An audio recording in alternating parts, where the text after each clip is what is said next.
Hi everyone, Frank Hackett here from Retro Barber Shop. Today I'm going to take you through how I taper a gent's haircut. So the first thing we do basically is we just create this strong baseline at the nape of the neck. So I've gone about maybe inch and a half above the natural hairline. And I'm using my outliner. If you want, you can also use your clippers, which probably wouldn't give as sharp of a line, but I like a really sharp line. And also with the outliner, it just means that I can clean away any loose hairs, and it just, with the fade brush then I can brush away any loose hairs, and it just keeps everything nice and clean. When you have the baseline done across the back, as you come to the sides, just round off the corners a small bit so it's not too square looking. It just gives it a nice rounder feel to it, and it's much easier to fade in when it's not such a straight line.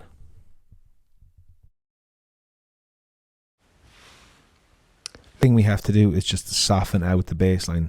So I have a 1.5 guard on the clippers here, so basically that's just number one with the lever on the side open, and I'm just flicking the machine up about maybe 1.5 inches, so maybe the width of maybe 2 fingers, and just running it through the baseline and flicking it out. Here I've closed up the 1.5 blade and pulled the lever forward, so now it's actually number one, which is the equivalent of 3 millimeters. So I repeat the process. I go back in with my clippers, I flick it through that baseline. I'm just not going up quite as high as I would have with the 1.5, so it's just coming in under where my one was, and then this just tapers it and fades that baseline out bit by bit. Now I take off my 1 guard and I drop down to 0.5. So this is just the 0 guard and the lever pulled open, so that gives me a 0.5. Same process through your baseline. I'm just coming in under then where my 1 blade finished up, and I just repeat this process and try use good pressure with your clippers. It's really important to use good pressure. The lever on the left hand side of the clippers, which gives me a 0 setting, and I just repeat the process of what I've been doing over the last couple of minutes. So I'm just flicking that line out again, using a good bit of pressure to get that line out. And at this stage of the fade, basically what I'm doing is I'm going between a 0 and a half very quickly. So if I see something that isn't right, if I feel I need to flick back to the half for a split second and just run it back over it, then I do, and then I revert back to my 0 guard. A great tip I find as well is if you steady the head with the left hand, it actually allows you to use a little bit more pressure with your clippers, because by steadying the head it creates a little bit more leverage. Sometimes when you don't do this and you go in with your clippers, the clipper bounces off the head a little bit, and then it just takes longer to get that perfect fade. So steady the head with the left hand, and then just use nice pressure to fade out any stubborn or unwanted lines. Now I'm going in with a 1.5 guard.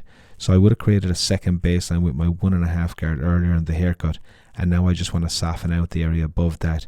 So if you stand back at the haircut and you look at it, sometimes the fade off your original baseline could be blended quite well, but the area above it could be quite heavy, and this can throw it off. So visually it doesn't look fully finished. So we need to soften out this area with several different attachments, and this is the first one, which is the 1.5 guard. And we just keep working over that, and we're going to work down through to our 1 and 1.5 then.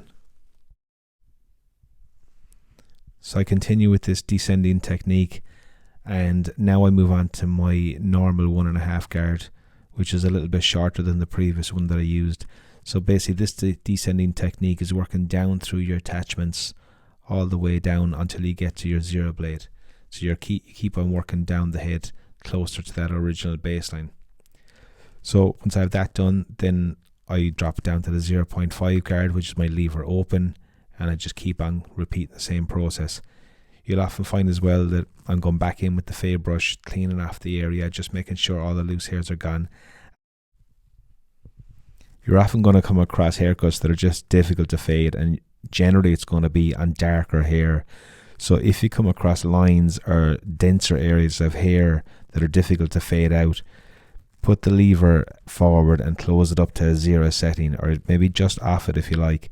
And with the corner of the clippers, and we're only talking about maybe 3 teeth here, just use a nice bit of pressure and keep working out that area. So we want to isolate the area that we're trying to fade out. we don't want to go near the rest of it. The rest of the fade could be fine. So we just want to focus on that particular area. So just use the corner of the clippers, nice pressure, and just keep working it out from different angles. The last part of the process is just to make that back tapered area stand out a bit more, and the way we do that is creating a nice sharp outline with your outliner around the ears and down through the neck area. It just gives a nice finish to the haircut, and it also gives a nice contrast between the sides and your tapered area on the neck. So that's pretty much it for this tutorial. Thanks very much for watching. I hope you enjoyed it and you learned one or two things from it. If you enjoyed it, maybe just give it a thumbs up so I know you liked it, and if you have any questions, just drop it in the comments box below, and I'll be back to you soon with some more videos.